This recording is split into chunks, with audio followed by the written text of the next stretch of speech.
Efésios capítulo 6, versículos de 10 a 18. Vamos projetar, você tem a sua Bíblia, você pode abrir esse texto. Nós vamos andar esses próximos domingos falando sobre Efésios capítulo 6, falando sobre o inimigo de nossas almas. Vamos para a parte primeira, lendo Efésios 6, os versículos de 10 a 18. Diz-nos assim o apóstolo Paulo, e nós, assentados com toda a reverência, com as nossas Bíblias abertas, com os nossos corações abertos, vamos recordar o que a palavra de Deus nos diz. Diz o apóstolo, inspirado pelo Espírito de Deus: finalmente, fortaleçam-se no Senhor e no seu forte poder. Vistam toda a armadura de Deus, para poderem ficar firmes contra as ciladas do diabo. Pois a nossa luta não é contra pessoas, mas contra poderes e autoridades, contra os dominadores deste mundo de trevas, contra as forças espirituais do mal nas regiões celestes.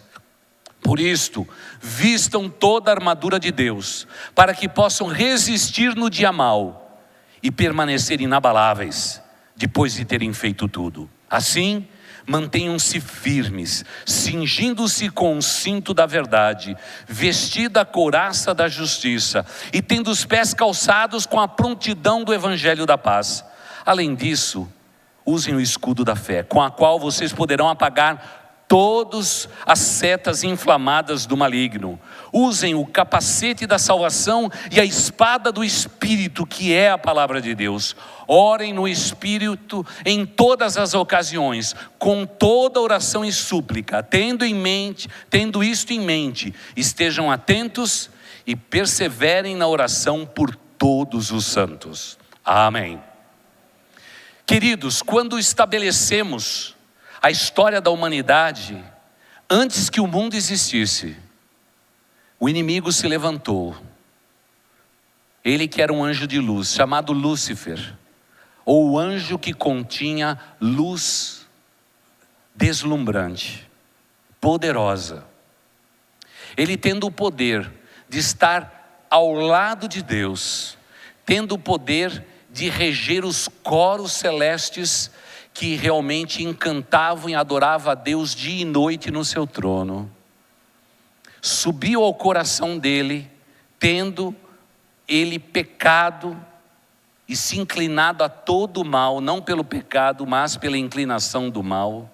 Ele decidiu e teve como usurpação o ser igual a Deus, e por isso decaiu do plano absoluto de Deus, que Deus tinha para ele. E o maligno, astutamente, foi banido da presença de Deus. E desde então, ele não tem parte mais com Deus.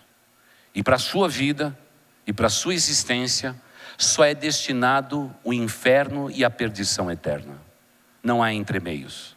Não há como ser salvo. Por causa da rebelião do seu próprio coração. Por isso, querida igreja, temos que tomar muito cuidado com pessoas revoltadas, rebeldes, pessoas que se rebelam contra todo tipo de autoridade. Fica de olho, porque essas pessoas, mesmo sendo humanos, se parecem demais com Satanás. E a palavra de Deus nos diz que a atividade principal desse ser, que foi criado por Deus, é realmente confundir a glória de Deus hoje. E Satanás sempre soube no íntimo do seu ser que Deus, ao preparar o universo inteiro, Ele preparou a terra de uma maneira maravilhosa, assombrosa. Deus colocou aqui na terra tudo o que havia de mais perfeito no universo, Ele colocou aqui na terra. E Ele colocou no jardim do Éden o homem e a mulher e pediu para que eles fossem fecundos, estabelecesse família e abençoasse o mundo que Deus estava entregando a eles.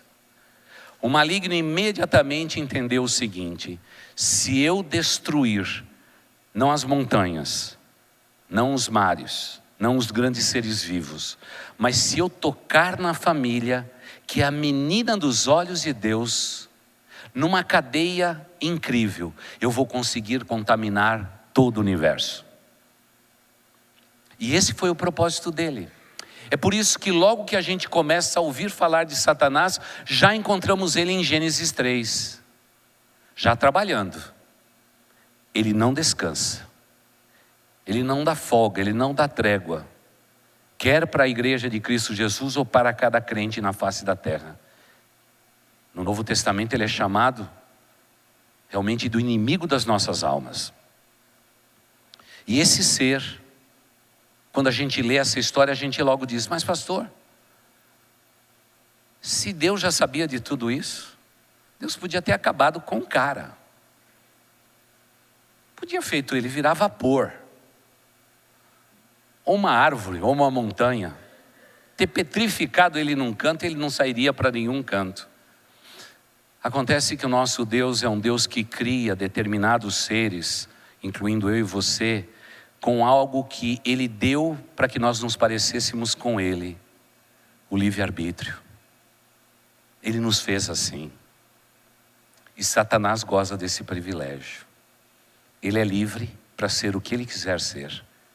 Nessa escala dos anjos celestes, Deus estabeleceu isso correndo todos os riscos.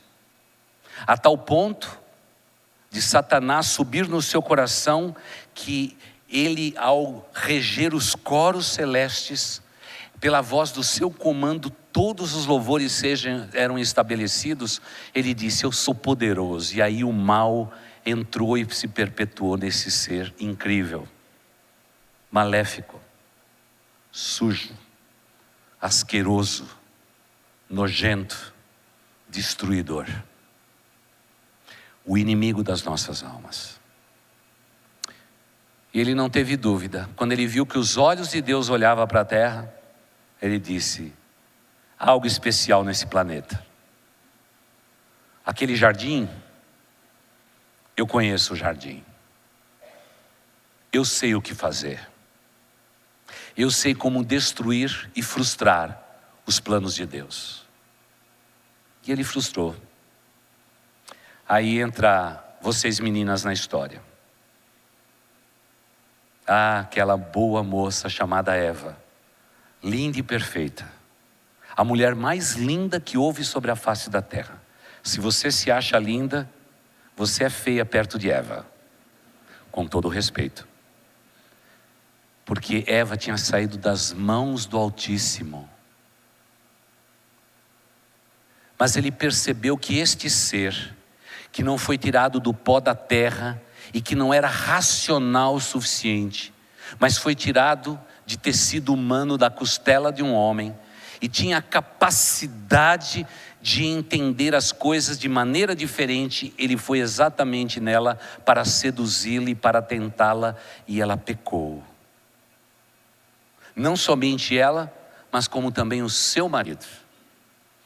E ambos desobedeceram a Deus. E a grande luta da humanidade desde o Éden tem sido esta: qual é a escolha que fazemos? Serviremos ao Deus Altíssimo e obedeceremos a sua palavra? Ou estaremos em rebelião ao Altíssimo, vivendo debaixo da égide do inimigo das nossas almas, Satanás? Essa tem sido a luta. Claro que eu não quero ser simplista, de maneira nenhuma. Mas na história do universo nunca houve e nunca haverá uma traição maior do que esta que Deus sofreu na pessoa de Lúcifer, esse anjo de luz. Se você já foi passado para trás em uma sociedade, fique tranquilo, ninguém foi mais traído do que o próprio Deus. Mas Deus, na sua infinita bondade, Ele disse: eu vou continuar sendo o que eu sou, sendo Deus. Mesmo que o inimigo tente frustrar, o meu amor há de alcançar o coração do homem e da mulher, os quais eu criei para a minha glória. Já desde Gênesis capítulo 3, a gente vê claramente a mão amorosa de um Deus interessado em nos amar. Mesmo que a sua vida passe por momentos difíceis, deixa eu dizer uma coisa para você, meu irmão, minha irmã: você é amado do Deus Altíssimo. Minha irmã, você é amada pelo Deus Altíssimo. aconteça o que acontecer. Não perca isso de vista, porque a tentativa na tentação do maligno era contaminar a criação com o mesmo sentimento que fez parte dele. O que Deus disse? Ele disse para não comer? Não. Sabe o que acontece? Quando vocês comerem, os seus olhos vão se abrir e vocês serão igual a Deus. E a mulher olhou aquela jaca, que todo mundo fala que é maçã, né, irmãos? Vamos colocar uma coisa mais difícil, né, irmãos? Uma jaca cheia de espinhozinhos.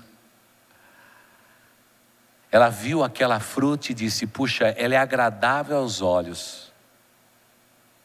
Já que Deus não está aqui, deixa eu provar, porque eu quero que os meus olhos sejam abertos. Eu quero ser semelhante ao Altíssimo.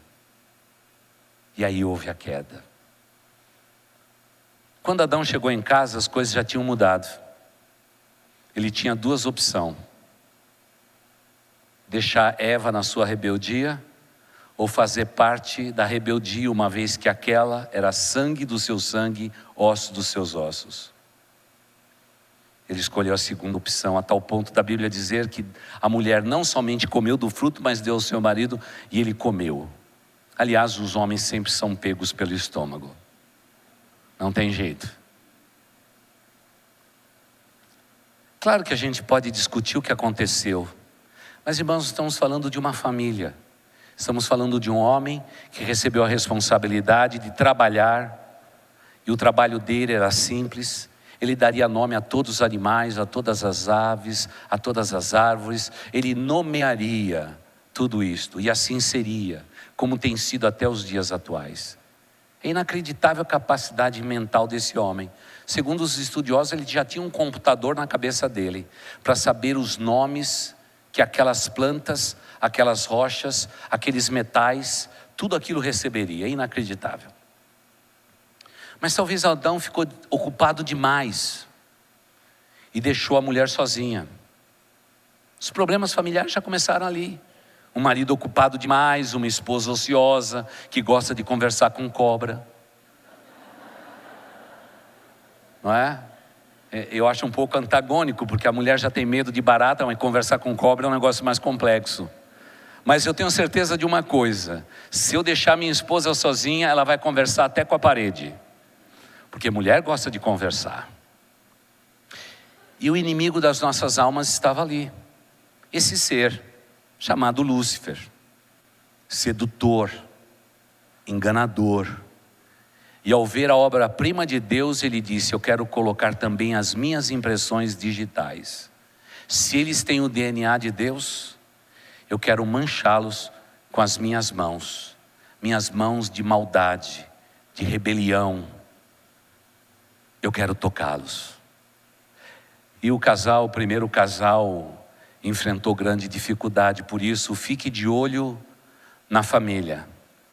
Família é projeto de Deus. Deus estabeleceu a família para abençoar o mundo inteiro. E lembre-se disso: o mundo inteiro precisa ser abençoado através da minha família. Minha família é bênção do Altíssimo. Fique de olho nisso. Fique de olho nisso. Mas esse ser, ele é descrito pelos profetas como Isaías e Ezequiel, como na verdade alguém que de maneira de sobressalto é citado nas Escrituras. De repente os profetas estão falando de um reino terreno e fala dele o maligno. A tal ponto dos teólogos no passado discutirem se de fato os profetas falavam da estrela da manhã, a estrela decadente, o Lúcifer que caiu dos planos de Deus, ou se falava de um império terreno, como o rei de Tiro e coisa semelhante. E se dividiu até os teólogos por discutir tudo isto. Mas, irmãos, tudo que o maligno faz é de sobressalto. Ele está exatamente no sobressalto, na angústia, no desespero do ser humano. Quando o ser humano não sabe o que decidir, o maligno tem uma resposta. Quer os reis do passado, quer os homens do presente. E é óbvio que quando a gente vê o texto de Isaías 14, Ezequiel 28, o nosso coração fica perplexo em descobrir que o profeta está descrevendo as assolações da terra e de repente ele diz da estrela que caiu. E a gente bate os olhos e diz assim, o que uma coisa tem a ver com a outra? Tem tudo a ver. Porque parece que todo poder, toda potestade, todo poder econômico que existe sobre a face da terra tem uma face do mal. Não que o dinheiro seja mal, mas há uma face do mal. O primeiro casal, ele seduziu dizendo, vocês serão poderosos, os seus olhos vão se abrir e vocês serão semelhantes ao próprio Deus. É isso que Deus não quer que vocês vejam. Coma, prove. É sempre assim. E mesma coisa todos os reinos que tiveram sobre a face da terra. Nós estamos acostumados a ler a Bíblia e dizer que um rei ascendeu ao poder, ele era um bom rei. Passa um período de tempo, ele se esqueceu de Deus, ele começou bem e terminou mal. O que aconteceu no trajeto, no meio do caminho? Ele foi seduzido, ele foi enganado pelo inimigo das nossas almas, por Satanás, por Lúcifer. E essa é uma temática, um verbete que a Igreja de Cristo Jesus não gosta de falar. Segundo os estudiosos, é assim. A Igreja de Cristo Jesus hoje não fala mais contra pecados, no plural. A Igreja de Jesus não fala mais de pecados. Porque isso, sabe o que acontece? Faz esvaziamento de auditório. As contribuições caem. E a igreja precisa ser bem sucedida. É por isso que na bacia das almas nós estamos nos contaminando e agradando os nossos auditórios para que as pessoas continuem sempre empolgadas, sempre estimuladas a contribuir e a participar. Não podemos falar mais de pecado. Essa é a pesquisa americana, não se fala mais de pecado. Mas sabe qual é o assunto que está logo depois de falar do pecado? Não se fala do diabo mais. Não se fala mais do diabo. Em terceiro lugar, sabe do que não se fala a igreja? Sobre o céu. É interessante. Você imaginou uma igreja na face da terra que não fala sobre pecados no plural? Uma igreja que não fala mais sobre o diabo, Satanás, o inimigo das nossas almas? E uma igreja que não fala do céu? Irmãos, isso virou um clube. Isso virou uma associação, uma agremiação. Mas os fundadores desta igreja não fundaram uma agremiação. Os fundadores desta igreja no passado não formaram um clube. Eles estabeleceram no lugar certo uma igreja que servisse ao Deus Altíssimo. E esta seria uma igreja que não haveria restrição a respeito do que fosse pregado. E graças a Deus, estou aqui há 23 anos, ninguém puxou nunca o meu paletó para dizer, não pregue isso, pastor. Pelo contrário, a gente se encontra ali e as ovelhas com lágrimas nos olhos diz, pastor, essa mensagem foi para mim. E eu digo, a mensagem foi também para mim. Antes de Deus falar a vocês, Deus falou comigo. Porque, amados irmãos, o mundo está submerso no maligno. O mundo jaz no maligno. Mas aquele mesmo texto diz, mas nós somos de Deus. E eu me rejubilo nessa certeza. O mundo jaz no maligno, mas nós somos de Deus. Essa negativa é a maior afronta a Satanás.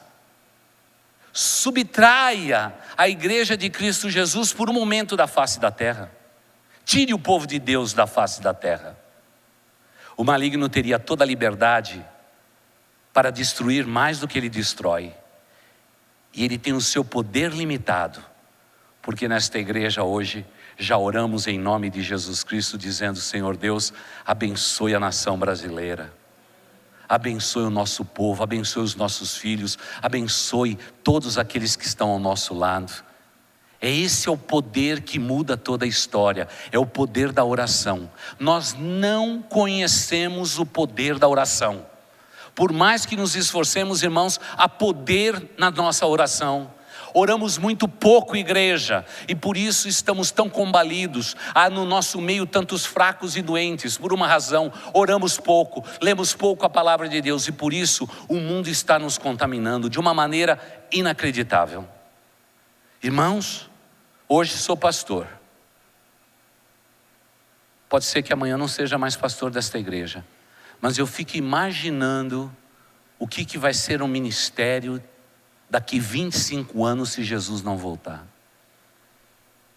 Os jovens pastores que Deus está nos dando, para toda a nossa denominação e todas as denominações, eles terão grandes dificuldades de pregar o evangelho puro e pleno, porque nos últimos tempos, diz a palavra de Deus, os homens terão nos seus ouvidos como comichões, e eles buscarão para si doutrina segundo o seu próprio pensamento, segundo o seu próprio querer.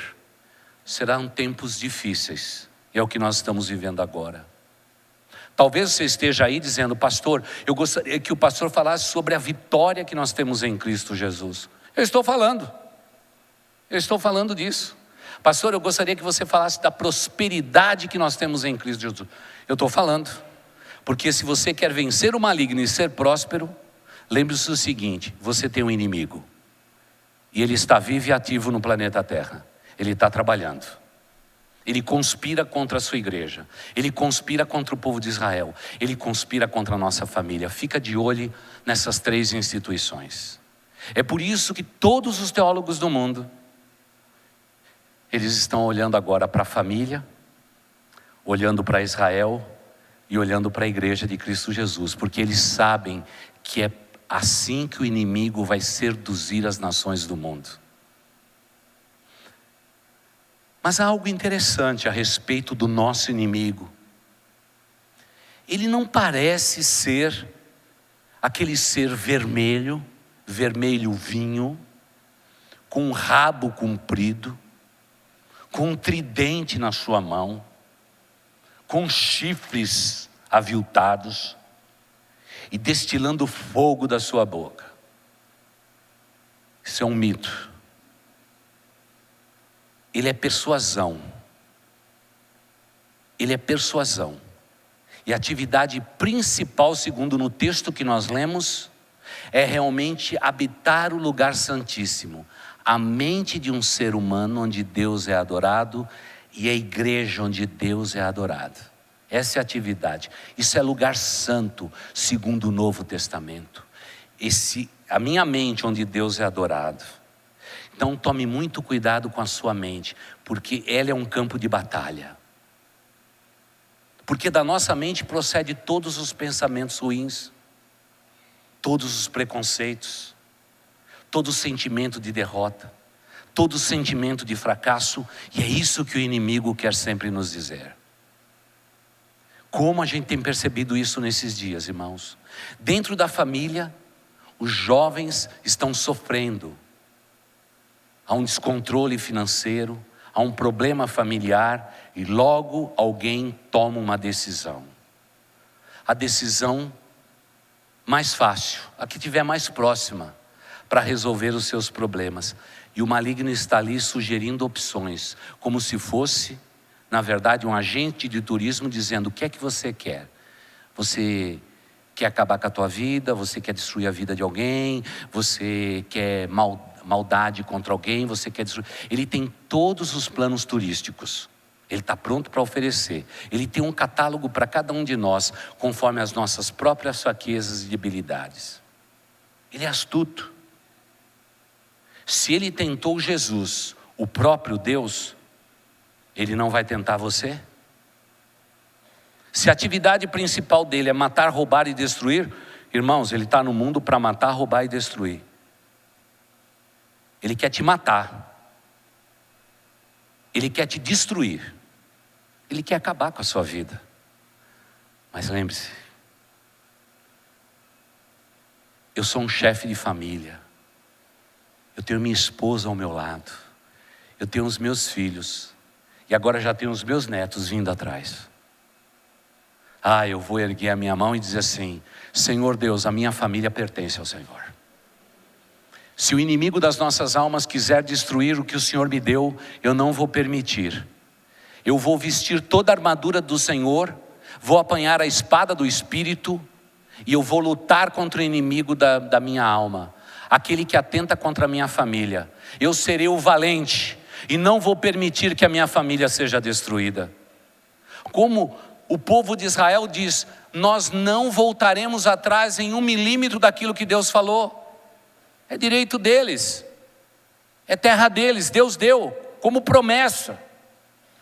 E amados irmãos, a igreja de Cristo Jesus, ela não pode arredar o pé 1 milímetro daquilo. Por isso, doutrinariamente, irmãos, se você está buscando uma igreja simplesmente para entreter o teu coração, para você ter uma comunidade de chamar de clube, esse não é o teu lugar. Porque isso é casa do Deus Altíssimo. Essa casa foi constituída para a glória de Deus. E o que depender de mim como líder desta igreja nesse tempo, eu vou preservar tudo aquilo que os fundadores desta igreja sonharam. Por isso não vou passar por cima de nenhum dos seus princípios. Porque eu sei como Deus sussurrou nos seus corações. Não faremos concessões. Ou como diz Provérbios, mesmo que os pecadores vierem a nós com blandiças, com seduções, eu vou dizer não. Não, porque o não pertence a mim. Eu posso negar a obra do maligno sobre a minha vida. Eu posso dizer não à obra de Satanás. Por quê? Porque ele quer destruir aquilo que Deus estabeleceu sobre a face da terra. E amados irmãos, não nos enganemos. Jesus vem buscar os que são seus. A sua família, a noiva de Cristo. Ele vem buscar a sua igreja. Ele vem buscar o povo de Israel. Ainda que na sincronia e na cronologia do Apocalipse, primeiro serão aqueles que morreram em Cristo. Depois nós, os que estivermos vivos. Haverá um julgamento para o povo de Israel. Porque ao longo da história, eles tinham que ser salvos dessa maneira. Obedecendo os 10 mandamentos e crendo que o Messias viria. É por isso que haverá um juízo para eles, diferente do nosso. Mas eu e você, com a nossa família, com a nossa igreja, nós poderemos nos assentar nas bodas do Cordeiro, porque o lugar já foi separado para nós. Nós estaremos na frente de Abraão, Isaque, Jacó, na frente dos profetas, porque Deus assim estabeleceu. É o privilégio da noiva de Cristo sobre a face da terra. Irmãos, o maligno se levanta contra isso. Ele não suporta ver crente de joelhos. Quando eu era da turma do mal, a gente sempre dizia a mesma coisa. O que estraga esse bairro é a turma com o pé para trás. Era só isso que eu ouvia falar. Já aprendi logo cedo. O que é essa turma com o pé para trás? Essa turma com o pé para trás, essa turma com o pé para trás. Eu ficava como criança olhando quem é essa turma do pé para trás. Eu não encontrava ninguém, todo mundo tinha o pé no lugar certo. Quando eu cresci um pouquinho mais, a turma tentou me iniciar em tudo isso. E aí eu perguntei para minha avó: vó, quem é a turma do pé para trás? São os bíblias, os crentes. Sabe o que eles fazem? Eles se ajoelham e põem o pé para trás. Essa turma do pé para trás são contra a gente. São contra a gente. Não fique perto deles. Eles são perigosos. Lê de engano. Hoje eu sou um deles. Para a glória de Deus. É povo de oração. É povo que crê em Deus. É um povo que está no mundo, mas não segue o ritmo do mundo. Nós vivemos uma vida sobrenatural. A nossa vida não depende daquilo que os meus olhos podem ver, porque eu vivo uma vida sobrenatural. Eu posso trabalhar pelo mundo que vejo, mas a minha perspectiva do mundo é sobrenatural. Porque nas coisas que os meus olhos podem ver, o inimigo da minha alma e das nossas almas pode me seduzir. Mas quando eu olho para o Criador, para o meu Redentor que vive, aí a vida assume um outro propósito. Então eu preciso perguntar, você é alguém desses? Da turma do pé para trás? Você é alguém da turma do pé para trás? Então pronto, você já é inimigo do inimigo das nossas almas. Ele não gosta de você, e ele quer te matar, ele quer roubar você, ele quer te destruir. E se você permitir que isso aconteça na sua vida, ele triunfou. Não deixe o maligno triunfar na sua vida. A Bíblia diz que devemos resistir ao maligno, e ele vai fugir da gente, pelo nome poderoso de Cristo Jesus. É por isso que o povo de Deus é um povo diferente, não é? É um povo diferente, tem que ser. Porque a nossa perspectiva não é desse mundo. Mesmo que o rei de Tiro domine esse mundo, irmãos, o nosso olhar está naquele Cristo incrível. E se não bastasse tudo isso, a Bíblia nos ensina explicitamente que a perversidade do mundo visível, ela é tremendamente influenciada e animada por um domínio povoado por espíritos caídos, invisíveis aos nossos olhos. Daniel 10, 12, 13, Efésios 6, 12 fala sobre isso. Irmãos, o inimigo é traiçoeiro. Ele ruge como leão, buscando a quem devorar. Eu durante muitos anos não entendi o que significava esse versículo do leão. Mas um dia minha família foi para a praia, e lá estava o circo. O nome do circo Stankov. Eu acho que é seu, viu, Osmar? Era o circo seu. O circo Stankov. E aí eu fui para o circo. E lá tinha um leão. E quando eu fui comprar o ingresso antecipado, aproveitei para ver o leão. Pensando no leão, o inimigo das nossas almas. Quando eu estava olhando para a jaula do leão e colocar a jaula do leão bem na frente para atrair mais pessoas, né? Eu olhei para aquilo tudo anos atrás. Eu olhei para ele tudo, aí logo veio um senhorzinho magrinho, pequenininho. Eu disse, o senhor é que cuida desse bicho aqui? Ele falou assim, durante muitos anos, eu sou o cuidador. Eu pensei comigo, numa bocada só ele te engole, meu amigo. Tão magrinho que você é. Ele disse, mas eu cuido dele. Eu falei, olha, eu quero dizer que eu sou um pastor. Ele disse, glória a Deus. Já deu um glória a Deus. Irmãos, quando encontra alguém que já dá um glória a Deus, o culto já pode começar. Eu disse, eu estava pensando no inimigo das nossas almas. Ele falou assim, pastor, deixa eu te ensinar o que a Bíblia diz. Eu também tinha dificuldade para entender isso. Ele diz assim, a Bíblia está falando do leão velho. O leão que não tem mais força para caçar. E o que o leão velho faz é mais ou menos assim. Ele fica contra o vento, para que nenhum antílope, um animalzinho pequenininho, possa pressentir pelo faro que o leão está lá. Porque eu quero dizer que tanto o leão aqui da terra, como o inimigo das nossas almas, ele cheira enxofre. Ele fede. E o que o leão faz? O leão fica à espreita, velho. Ele deixa lá do outro lado os animaizinhos jovens. E quando o antílope está cruzando o raio da visão dele, ele ruge. Você imagina o antílopezinho. O leão rugiu dali. Qual que é a reação nossa?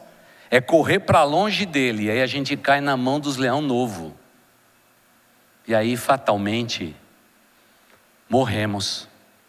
Leão jovem é assim, ele come rápido e vai embora.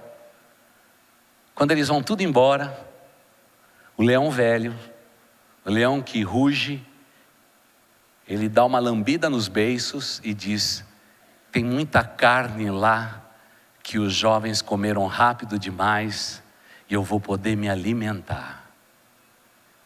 E ele se alimenta do resto que foi deixado pelos leões mais jovens. Essa é a figura bíblica.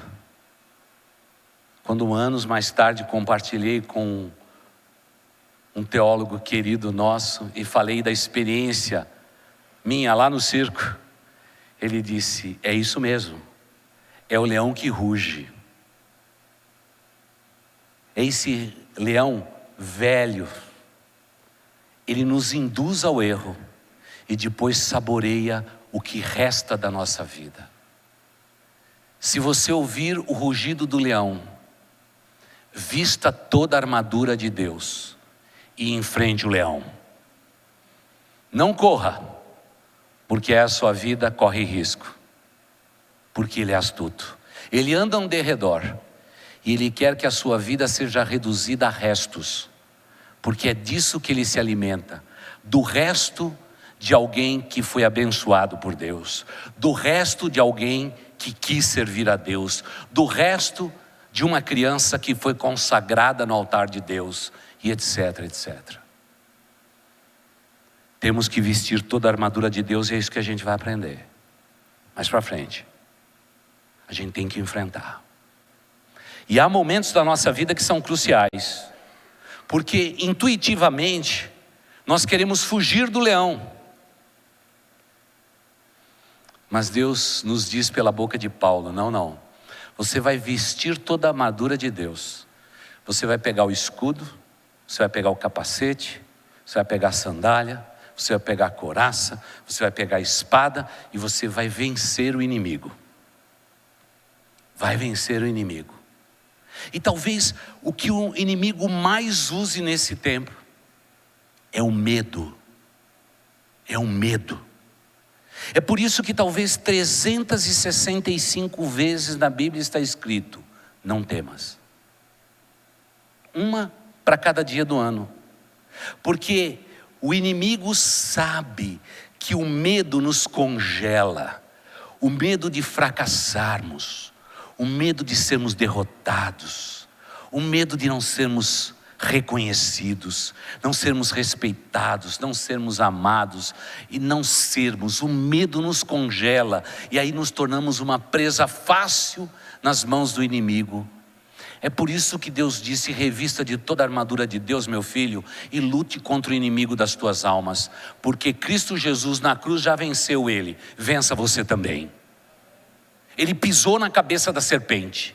Promessa que Deus fez ao primeiro casal. Ele disse: haverá um dia que virá alguém que pisará na tua cabeça. Eu colocarei inimizade entre a tua semente, mulher, e a semente da serpente. Mas um dia virá aquele que vai vencer essa luta. Eu já providenciei o escape. Jesus o Salvador, morrendo naquela cruz e ao terceiro dia ressuscitando. E Ele ressuscitou para que eu e você tenhamos vida e vida eterna. Ele providenciou. Mas o que o inimigo faz? Ele ruge como um leão, ele vai nos anestesiar. Eu já vi homens maravilhosos, grandes empreendedores, congelados pelo medo de empreender, pelo medo de fracassar. Quantos? E parece que intuitivamente a gente se deixa levar por esse sentimento. E é por isso que a Bíblia diz que nós devemos ser fortes e corajosos, irmãos. Não temer. Eu glorifico a Deus quando Ele diz que Deus não nos deu espírito de timidez, mas espírito de ousadia, de poder, de moderação, de sabedoria, irmãos, para que a gente possa vencer o inimigo das nossas almas. Não se trata de uma luta, Ele está falando de uma batalha. Está falando de uma guerra, irmãos. Mas nós subestimamos o inimigo das nossas almas. É um leãozinho velho já tem tantos mil anos de história já, que o inimigo já perdeu o dente e tudo. Cuidado, não subestime o seu inimigo, porque o que o inimigo mais faz hoje é dizer: eu não existo, eu não existo. Isso é história da igreja, isso é história que está escrito na Bíblia. O mal, não, o mal é outra coisa, não tem nada a ver comigo, não me vincule a essas coisas, eu não tenho nada a ver. Maligno é astuto.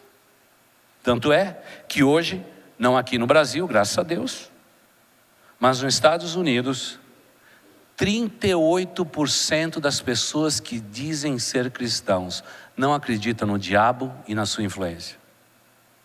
38%. É muita gente. Será que aqui dentro desse auditório eu tenho 38% de pessoas que não acreditam que o diabo existe, que ele está vivo e ativo na terra? Vocês dizem, não, isso é história.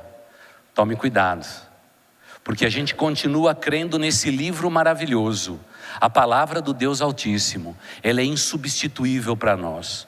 Ela é a palavra do Deus eterno, deixado como lembrança e defesa para o povo de Deus. Quer o antigo Israel ou o novo Israel de Deus, é a palavra de Deus. É aqui que a gente tem a nossa fé. E talvez nesses tempos, a gente tenha que dizer que as nossas famílias estão sendo atacadas. Então quero perguntar se você, chefe de família, você, mulher de Deus, que lidera um lar, eu quero perguntar se você sente que a sua família está sendo atacada. Pelo medo, pela incredulidade ou por algum aspecto. Nós temos que ser sinceros. Temos que ser sinceros. O pior dos cegos é aquele que não quer ver. Quando os nossos filhos mudam o comportamento, nós temos que agir. Nós temos que lutar. Nós temos que prevalecer. Nós não podemos nos calar. E a gente vence com os pés para trás. Joelho em terra aqui, ó. Joelho em terra. Não sei se você já tomou essa decisão, mas eu já decidi lá em casa. Eu e a minha família serviremos ao Senhor. Minha família pertence a Deus. Minha família é bênção de Deus. Ponto final. Israel está envolto em todas as suas lutas milenares. Isso não vai acabar. Porque como estamos estudando pela manhã, a gente vai descobrir a inimizade que há entre judeus e não judeus. Isso é fato. Mas agora, eu tenho que olhar para a igreja de Cristo Jesus. Então é por isso que você tem que encher o seu coração da palavra de Deus. A igreja está reunida, venha. Vai estudar a Bíblia? Participe. Porque estamos vivendo os últimos anos da história da humanidade. E a igreja de Cristo Jesus já já vai se encontrar com o noivo. O fim de todas as coisas está próximo. Talvez alguém diga assim, pastor, a igreja está falando que isso vai acontecer desde quando a primeira carta aos Tessalonicenses foi escrita. É verdade. Aquela igreja, quando descobriu que Jesus ia voltar, ela achou que era para aquele tempo. No entanto, o dia, a hora, ninguém sabe, só Deus o sabe. Eu não sou dono desse território. A igreja não é dona, Deus é dono desse território. Mas Jesus Cristo disse, haverá sinais na face da terra. Qual o sinal que ele fala?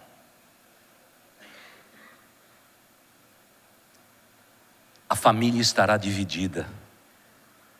Pais contra filhos, filhos contra pais. É um sinal. Seu filho anda respondendo muito para você, sua filha está com a boca dura, ficou grandinha agora, já quer dar uma palavra de disciplina para você, e dizer eu não quero, eu não faço, etc. Tal. Pois é, talvez o inimigo das almas está lá no ouvido dos seus queridos e dizendo um monte de coisa. Ele é astuto. Vamos para Israel. Esse povo não tem paz nunca. Ele luta pelo seu território, armados até os dentes, estão prontos para qualquer batalha e vão vencer qualquer uma delas, mas não deixam de ter inimigos sobre a face da terra.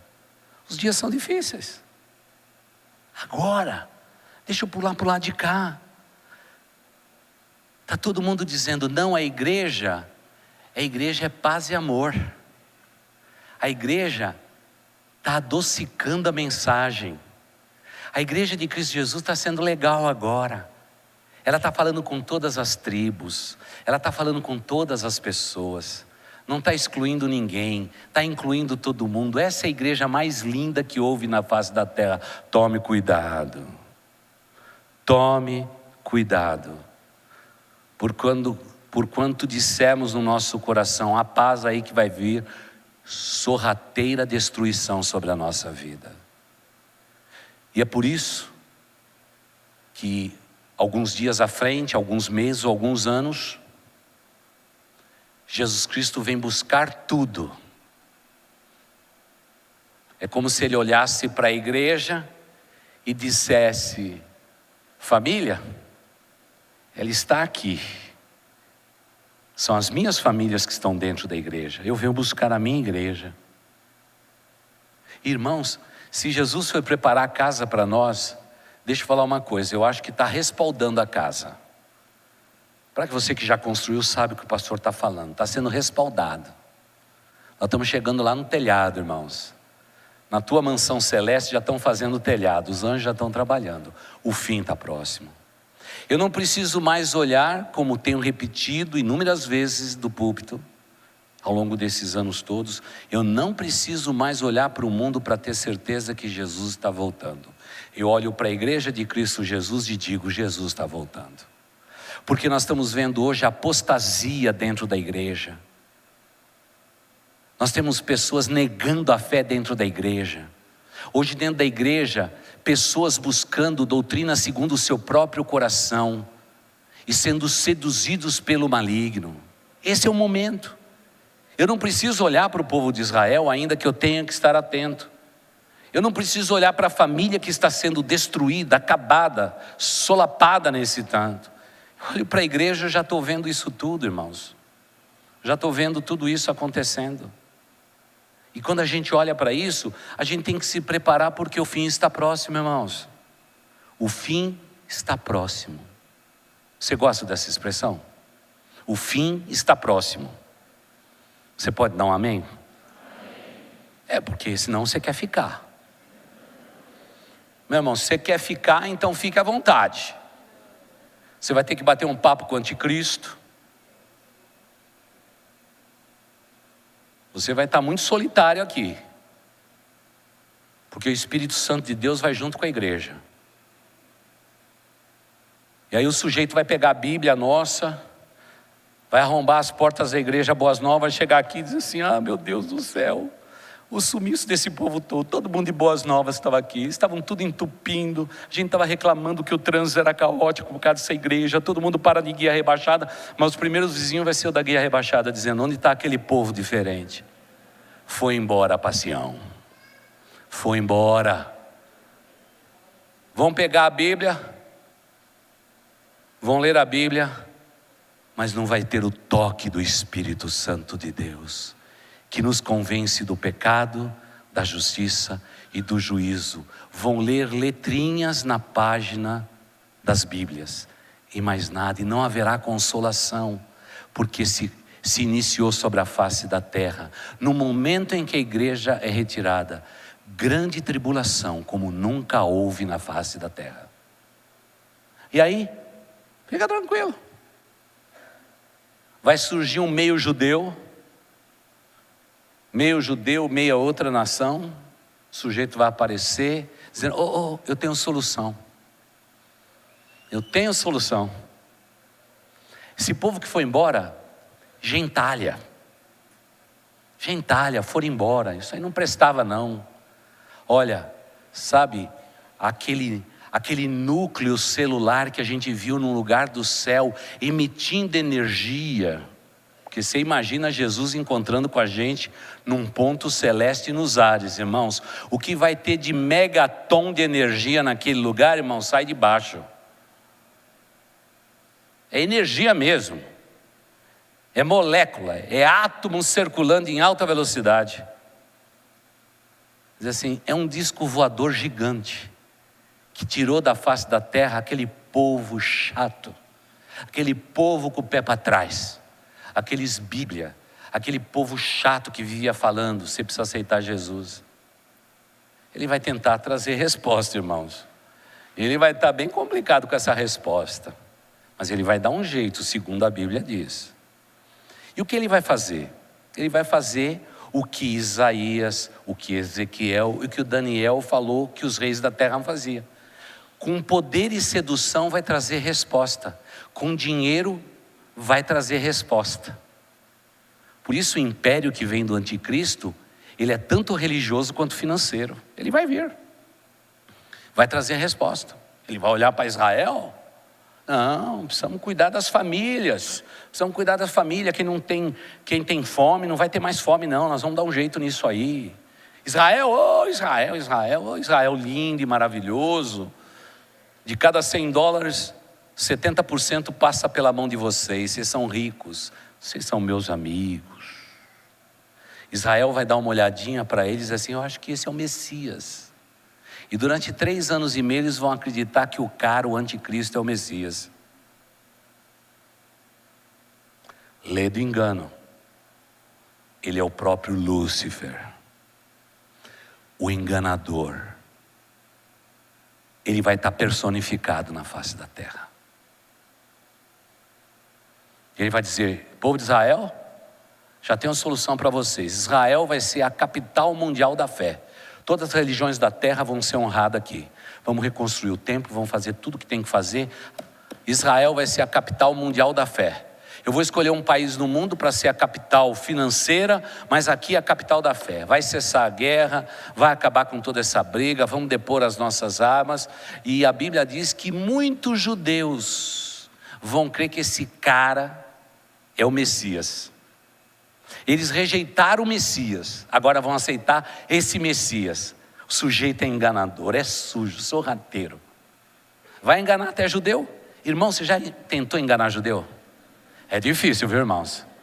Mas a Bíblia diz que eles vão ser enganados. Com todo o respeito que a gente tem pelo povo de Israel. Amamos o povo de Israel. Mas é difícil enganar um judeu, viu, irmãos? Eles não caem na nossa lábia, não. Mas vai cair na lábia do anticristo. É depois de 3 anos e meio. O povo de Israel vai dizer, fomos enganados. Ele é o iníquo.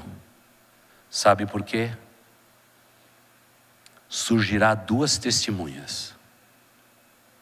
Creio de todo o coração, Enoque e Elias. Eles vão chegar em Israel e vão pregar contra o anticristo, contra o engano, contra Satanás. E a pregação desses 2 vai ser arretada, viu, irmãos? Vai ser uma pregação em tanta. O anticristo vai degolá-los, vai pendurar os seus corpos e as suas cabeças no muro de Jerusalém. Eles vão ter vida curta, no entanto, eles terão o Espírito Santo de Deus que foi tirado no arrebatamento. Quem ouvi-los poderão ser salvos. É incrível. Isso não é ficção não, é Bíblia. Por isso que João dá uma olhadinha debaixo do trono. Ele olha lá embaixo e diz, quem são esses que ao invés de coroas estão com palmas em suas mãos? E o anjo fala assim, fica tranquilo. Esse pessoal chegou de grande tribulação. Essa é a turma que vai chegar, vai chegar no céu, ganhando o jogo, aos 52 minutos do segundo tempo, irmãos. Por isso, se você ficar, meu irmão, eu não vou ficar, mas se você ficar, eu gosto muito do Apocalipse, e eu gosto muito de todas as histórias que contam do Apocalipse, mas o melhor é deixá-los para trás. Que sempre o pastor principal da igreja vai e fica o auxiliar.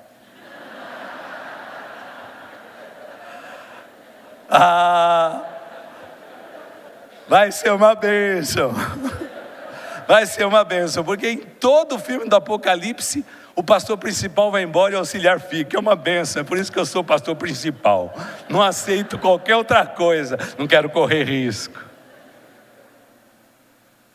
Mas igreja, as 2 testemunhas vão pregar e vão ter o Espírito Santo de Deus. E aí aparecerão no mundo, entre o povo de Israel, os 144 mil pregadores da verdade. Por isso, pastor auxiliar, se você ficar, você pega um avião e vai para Israel.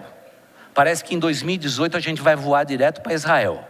Já vai para Israel, fica perto do muro de Jerusalém, esperando as 2 testemunhas. Porque aí você vai ser salvo.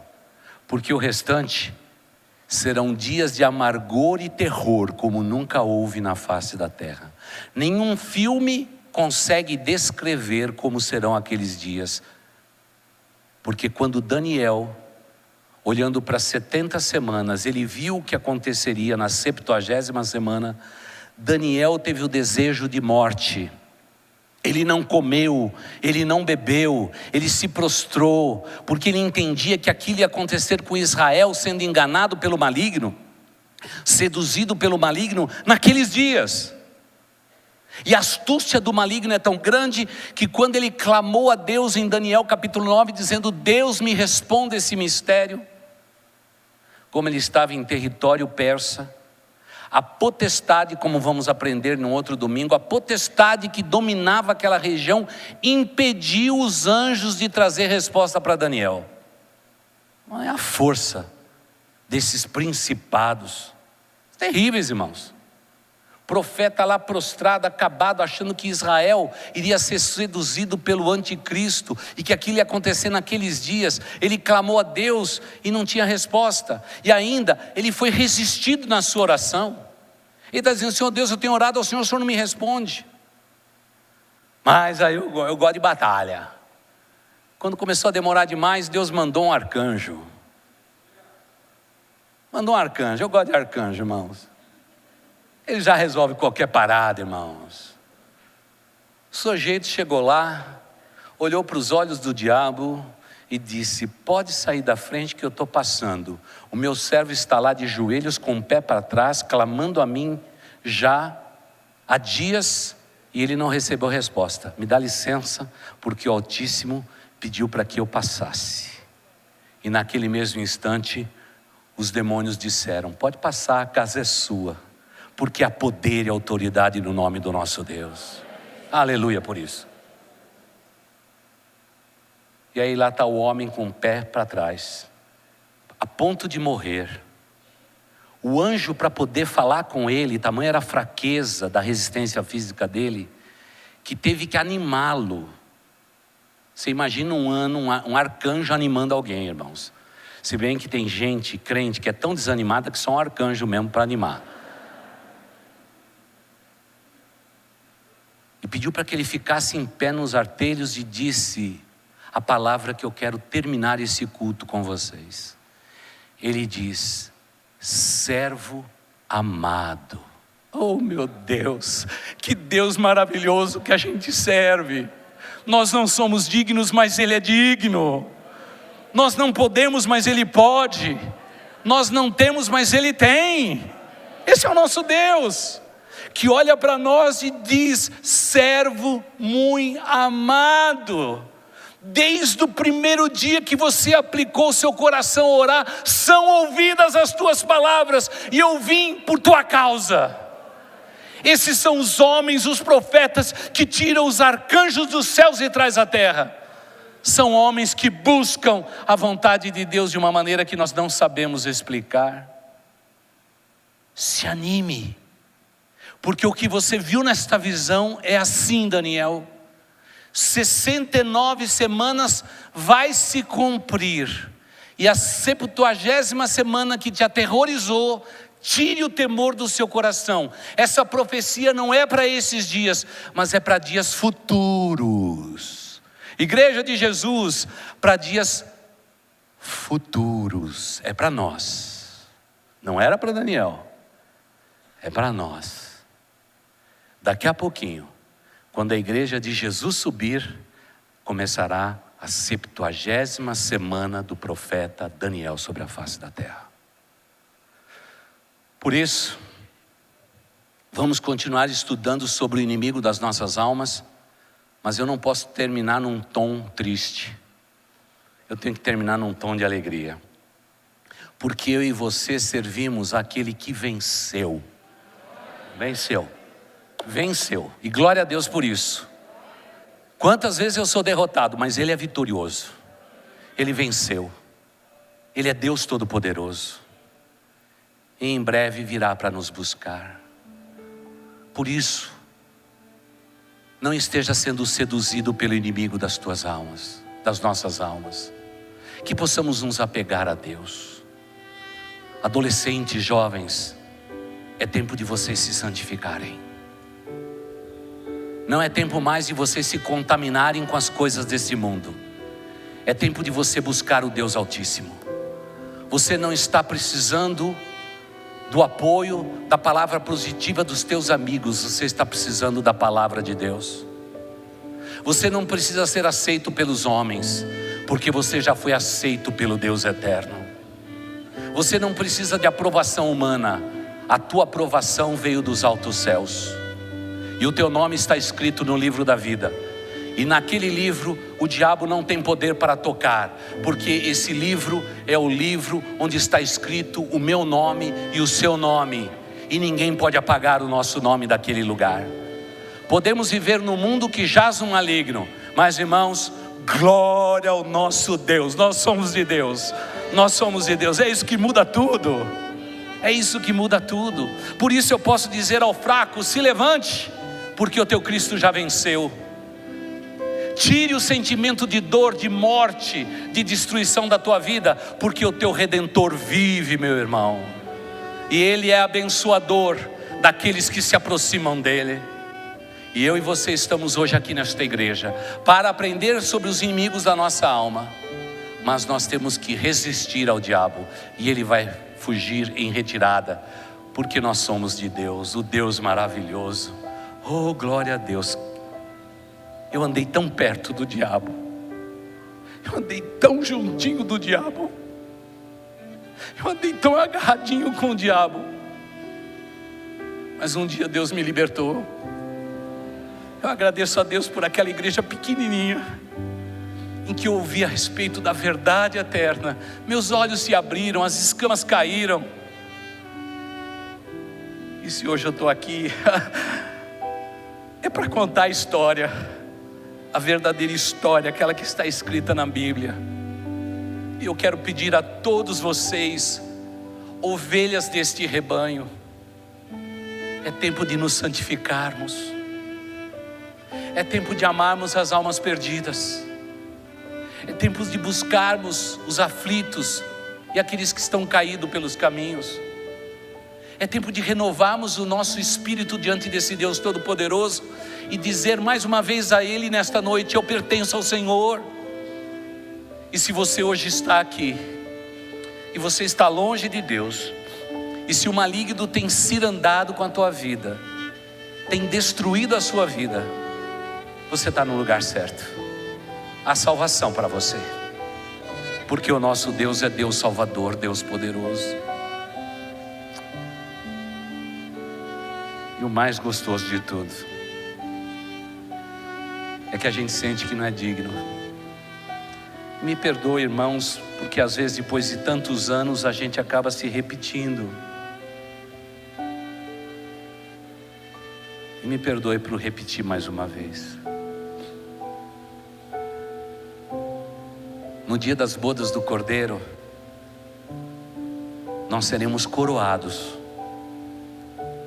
E essa coroa será dada a quem venceu. E você é um vencedor, você é uma vencedora. E aí, a gente vai chegar com uma coroa nos céus. Irmãos, que objeto estranho. Uma coroa nos céus. Eu fui para o meu primeiro ano de seminário só para perguntar para o professor uma coisa: o que eu faço com aquela coroa? Porque eu não sou digno dela. Digno é o Senhor. Eu não sou digno. E meu professor, um americano, disse: well. Você pega a sua coroa e coloca aos pés de Jesus. É para isso que você vai receber a coroa.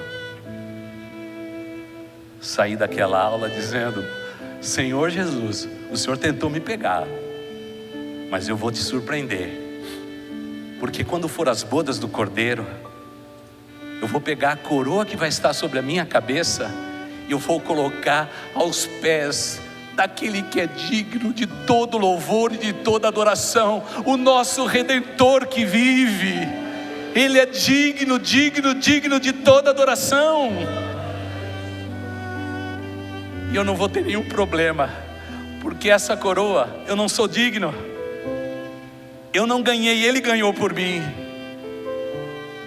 Eu sou simplesmente servo. E é nesse lugar. Se você duvida dessa história, fique na terra e viva os piores anos da sua vida. A semelhança da arca de Noé, a porta está aberta. Noé pregou por mais de 100 anos e o povo não deu ouvido à sua pregação, até o momento em que a arca foi fechada pela própria mão de Deus e o mundo foi submerso pelas águas. Querido amigo, querida amiga, a igreja de Cristo Jesus é como uma arca, com as portas abertas. Essa é a nossa pregação. Aceite Jesus Cristo do seu coração e venha viver conosco a história mais linda da humanidade, que foi possível e escrita pelo sangue do Cordeiro Jesus Cristo. Aproveite a porta aberta, porque o fim de todas as coisas está próximo. E nesta igreja em 2018, há duas palavras-chave: Ebenezer ou Ebenezer. Até aqui nos ajudou o Senhor. E a segunda palavra é Maranata. Ora vem, Senhor Jesus. Vamos orar. Amado Deus, queremos entender claramente numa noite como esta, que temos um inimigo astuto, ardiloso, mas nós glorificamos o nome de Jesus, porque na cruz do Calvário, Jesus Cristo venceu não só a morte, mas venceu o poder do maligno. Ele nos justificou, e hoje somos livres, porque conhecemos a verdade, e ela nos libertou. Mas Pai de amor, enquanto tivermos tempo, que possamos anunciar Jesus. E a hora é essa. É tempo de pregarmos esse evangelho na nossa cidade, no nosso estado, no nosso país e no mundo inteiro, e tornarmos o nome de Jesus Cristo conhecido entre as nações, porque o fim de todas as coisas se aproxima. Talvez, ó Deus, só o Senhor sabe, sejamos a última geração sobre a face da terra. Quem sabe, ó Deus, a geração dos nossos filhos, a geração dos nossos netos, serão eles a última geração sobre a face da terra. Como não sabemos nem o dia nem a hora, só nos cabe compreender da tua parte que santificaremos a nossa vida, limparemos as nossas mãos no sangue do Cordeiro, nos banharemos no sangue de Jesus, buscando uma vida de santificação e pureza, sem a qual nenhum justo poderá ver Deus. E Pai de amor, esse é um tempo de decisão sobre a humanidade. Quem está sujo, que suje-se ainda mais, porque o fim está próximo. Mas quem quer viver uma vida de santidade, é tempo de nos santificarmos ainda mais.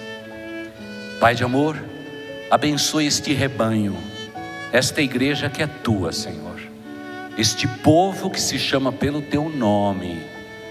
Que as palavras desta noite possam ecoar durante toda esta semana, até nos reunirmos novamente na semana que vem, para continuarmos estudando sobre Abraão e a sua fé invejável, ou sobre as astúcias do inimigo das nossas almas. Mas Pai de amor, o pano de fundo da nossa vida é a volta iminente de Jesus. Por isso, Pai, que possamos realmente abençoar as nossas famílias, que possamos amar e orar por Israel, e que possamos juntos preservar a igreja do Senhor Jesus Cristo nesses dias. Ó Pai de amor, nos abençoe enquanto igreja, enquanto novo Israel, enquanto família resgatada pelo Senhor. E que estejamos atentos, porque o fim de todas as coisas está próximo. Ó Senhor Deus, te pedimos uma vez mais nesta noite. Queremos resistir a toda hoste da maldade, todo levante do mal, toda insinuação do inferno contra a vida dos teus filhos, contra a vida das tuas filhas, contra as nossas famílias, contra a nossa igreja e contra Israel. E queremos, pelo sangue de Cristo Jesus, pedir que o inimigo bata em retirada, porque nós somos de Deus, nós pertencemos ao Senhor. E Pai de amor, nos preserve, nos abençoe, nos consagre, nos dedique cada vez mais ao teu trabalho, ao teu serviço, até que Jesus Cristo volte. E que assim seja sobre as nossas vidas. Nos dê nesta noite e nesta semana a tua bênção e a tua paz. E assim, querida igreja, que o amor de Deus, o nosso Pai, que a graça de nosso Senhor e Salvador Jesus Cristo, que a comunhão, as consolações e o poder do Espírito Santo de Deus estejam sobre todos vós e com todo o povo de Deus espalhado sobre a face da terra, desde agora até o dia da eternidade. Amém e amém. Vão em paz, queridos, que Deus os abençoe. Uma boa semana, e não se esqueça que em Boas Novas a gente sempre se encontra.